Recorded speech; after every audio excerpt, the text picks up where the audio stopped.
Our scripture reading this morning is from Psalms 119, verses 1 through 8.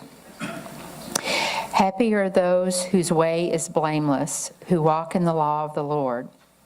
Happy are those who keep his decrees, who seek him with their whole heart, who also do no wrong, but walk in his ways. You have commanded your precepts to be kept diligently. Oh, that my ways may be steadfast in keeping your statutes. Then I shall not be put to shame, having my eyes fixed on all your commandments. I will praise you with an upright heart when I learn your righteous ordinances. I will observe your statutes. Do not utterly forsake me.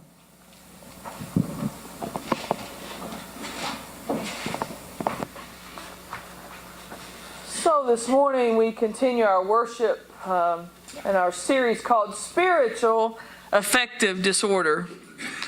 And as we do that, we imagine everyday practices that might allow us to improve our spiritual well-being. The days are getting longer, and that's good news for everyone, but especially for those folks who suffer from seasonal affective disorder or anxiety or depression that sometimes is heightened during these winter days. Today, we attempt to walk in the shoes of the psalmist.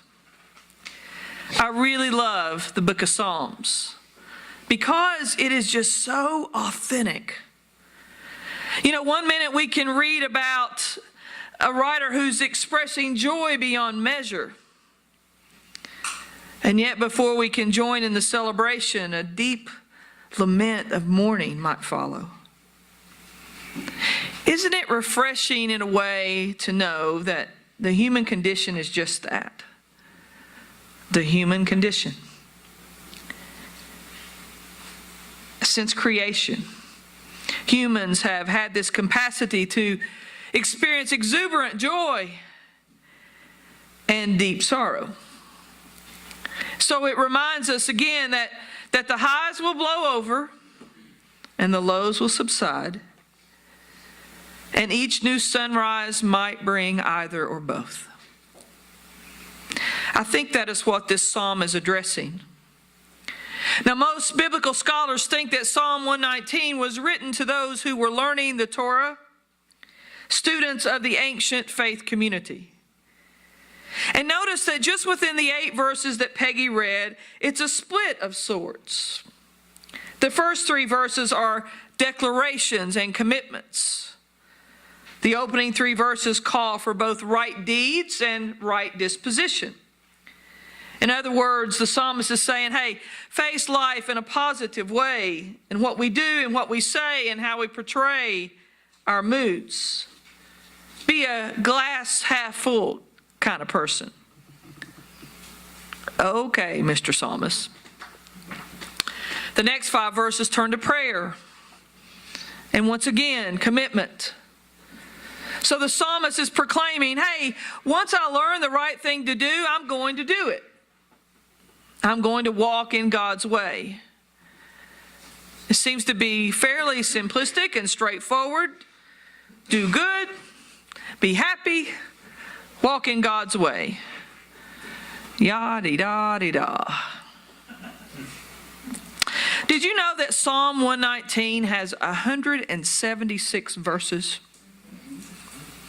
176. Let's look at just a few more of our God-walking writer of Psalms 119. Verse 25. My soul clings to the dust. Revive me according to your will. Verse 82. My eyes fail with watching for your promise. I ask, when will you comfort me? Verse 147, I rise before dawn and cry out for help. Verse 148, my eyes are awake before each watch of the night. It sure sounds to me like the psalmist is a bit like us. wanted to walk in God's way, but sometimes having some challenges.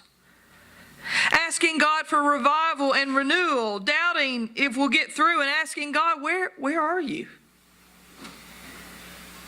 Anybody ever ask God, where are you? Not getting much sleep, awake before sunrise with our minds cluttered and anxious, difficulty going to sleep for worry.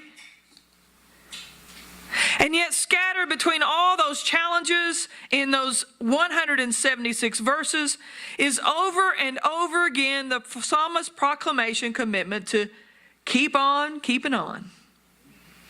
To keep following God's call, to keep striving to live according to God's purpose. It's as if he has to keep writing it down in order to stay focused on his commitment and God's promise. You know, maybe that's why my elementary school teachers made me write things like, I will not talk in class. 500 times. Maybe they had read the psalm and thought, well, maybe if Marsha writes it down 500 times, she will shut up and stop talking in class. I made a business out of that, by the way. This might surprise some of you, but in elementary school, when people were charged to do that, I will not chew gum, I will not talk in class, I will not whatever. I would go to the person having to do that, Kenny, and I already had the sheets made up. So I would sell them. And I did in different handwriting because I knew, just go down the page. Will. I mean, I already had it done. Entrepreneur early on.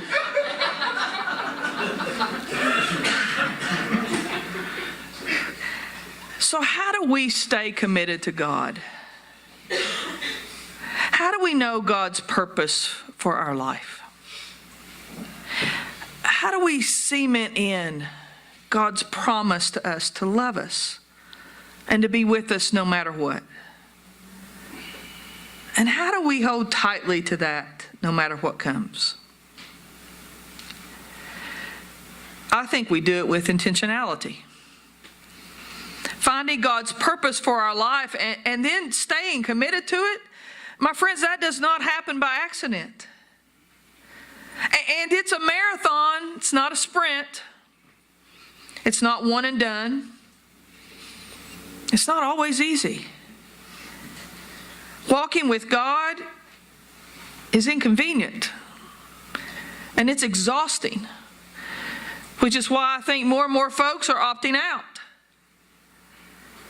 But as difficult as it can be sometimes, I would not trade the presence of a living God with me day in and day out for any amount of money or any minutes on a clock.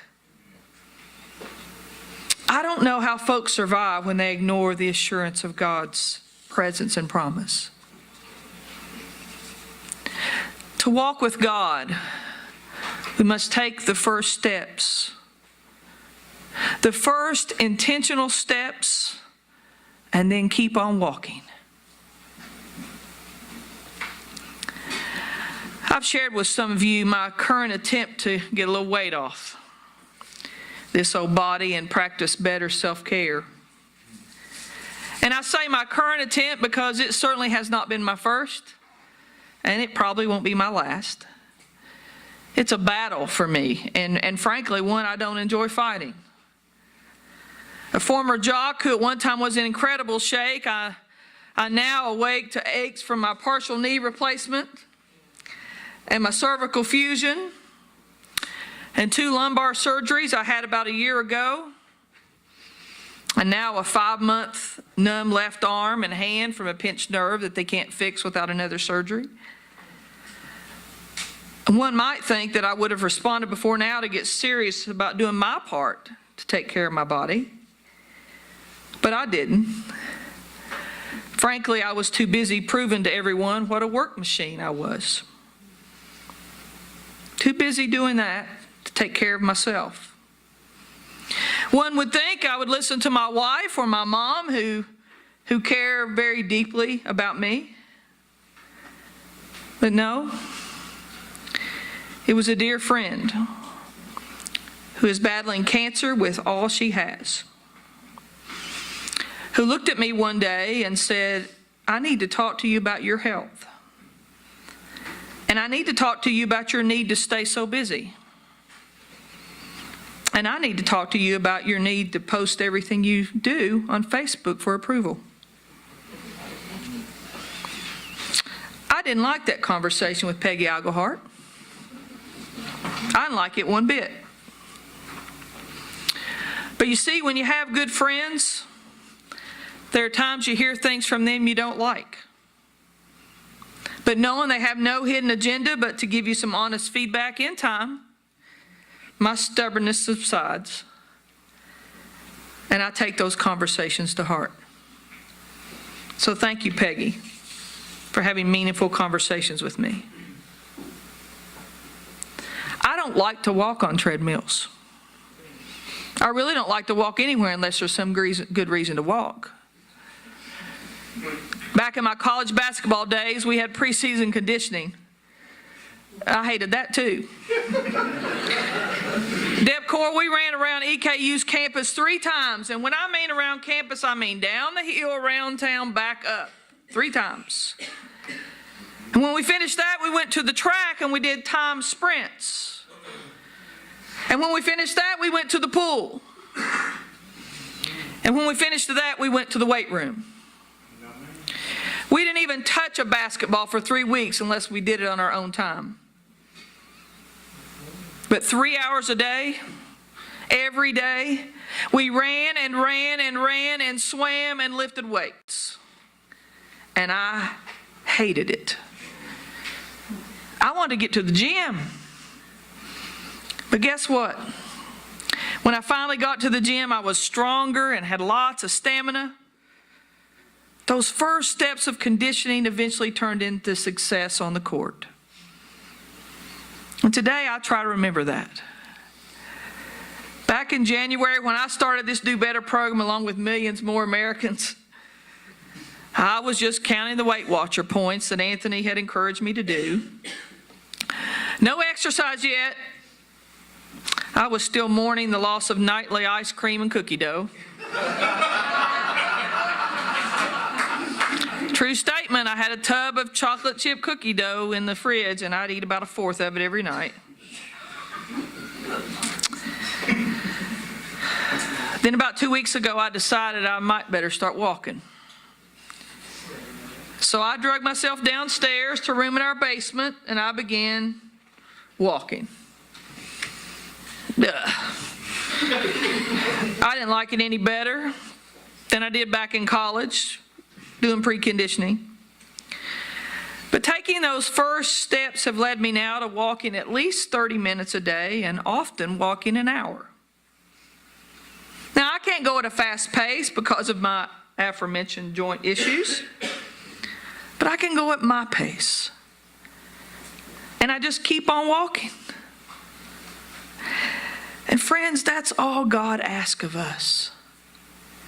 Take the first steps and keep walking. Keep walking through difficult days. And if you have a good day, well, walk with a little more maybe even run up the aisle. But walk with purpose. Remember these first steps? The first step was making the decision to participate. The next step was getting there. And then we took steps together to march against tyranny and discrimination, to march for dignity and equality and respect for all God's children. It seemed everywhere I looked that day, folks from Bluegrass were scattered around. What a blessing. What an inspiration. And we had women marching in Washington as well. Sometimes our walk with God is loud and proclamative and calling, sometimes yelling for justice and truth.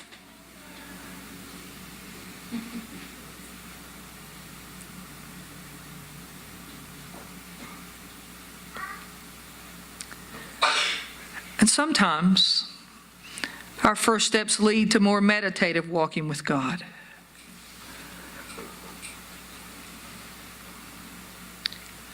How lucky we are when we can walk quietly in the woods, observing nature, hearing the birds sing or the squirrels scramble, leaves crunching, creek waters gently flowing.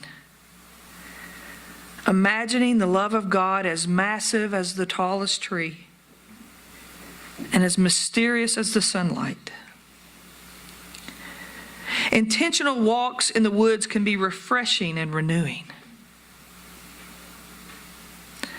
How lucky we are when we can walk along the shore, feeling the power of the waves crashing in, or sitting at water's edge watching the sun rise or the sunset, watching the sun disappear while the moon is visible over the water's tide.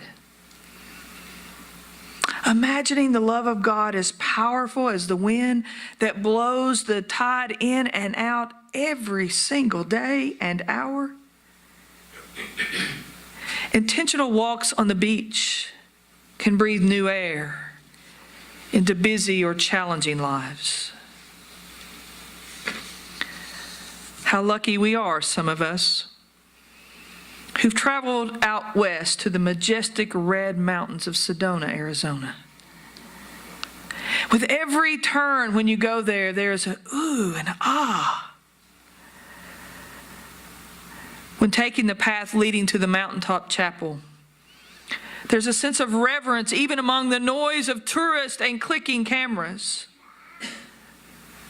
And when you arrive in the chapel, it is breathtaking and yet life-giving. Sitting in silent prayer, lighting a candle for a loved one or our church family. Intentional walks to places of quietness and reverence can bring clarity and calmness. How lucky are all of us that right here on our church property we have a labyrinth. Thank you again and again and again to Dean and Bonnie and Pam for all your work, and for our mowing team each summer who take great care to keep the labyrinth path clear and pronounced. What an opportunity we have to take first steps into the entrance of our labyrinth, making our way at our pace to the middle. And with each step, praying for peace, for clarity, for guidance. And in some cases, as you may notice on this occasion, prayers of remembrance, as was done so beautifully with the crosses after the Pulse shooting around the center of our labyrinth.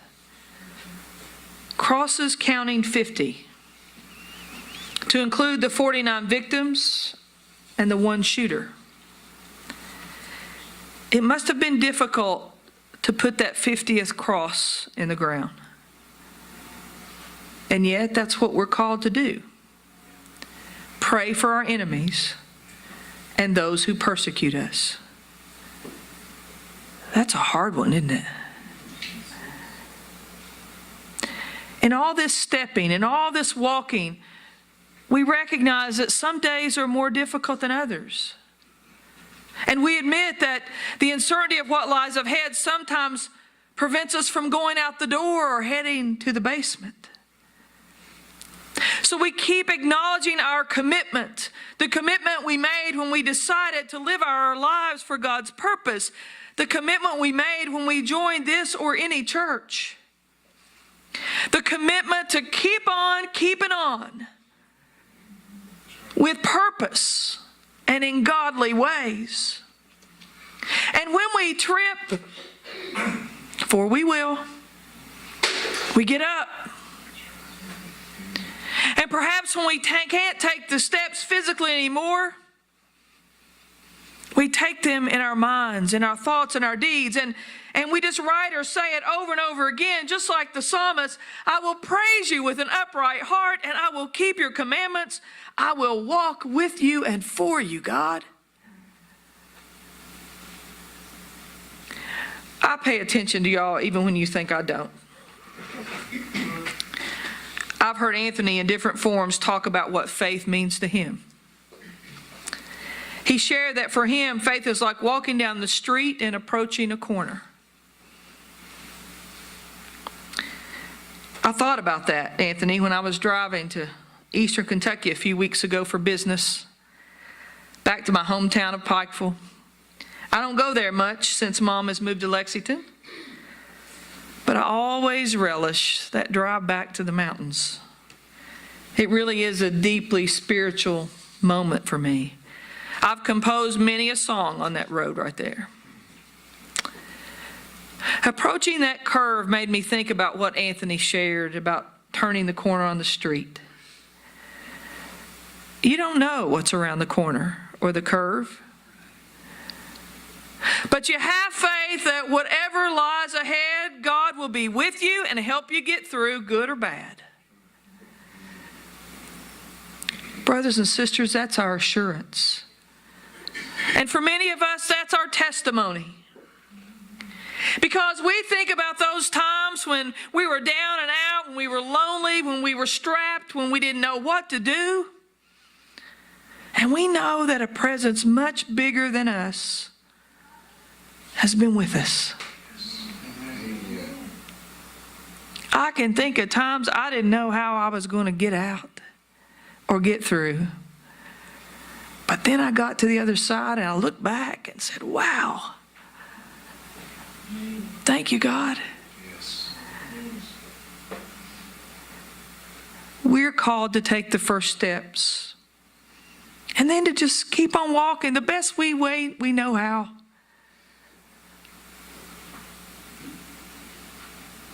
So walk we will. Walk we will, won't we? In marches, a wooded forest, along beaches or toward mountains, around corners or curves. Walk we will, with the assurance that we ain't walking alone. We have each other, and we have God. Amen. Thanks be to God. Amen. Amen.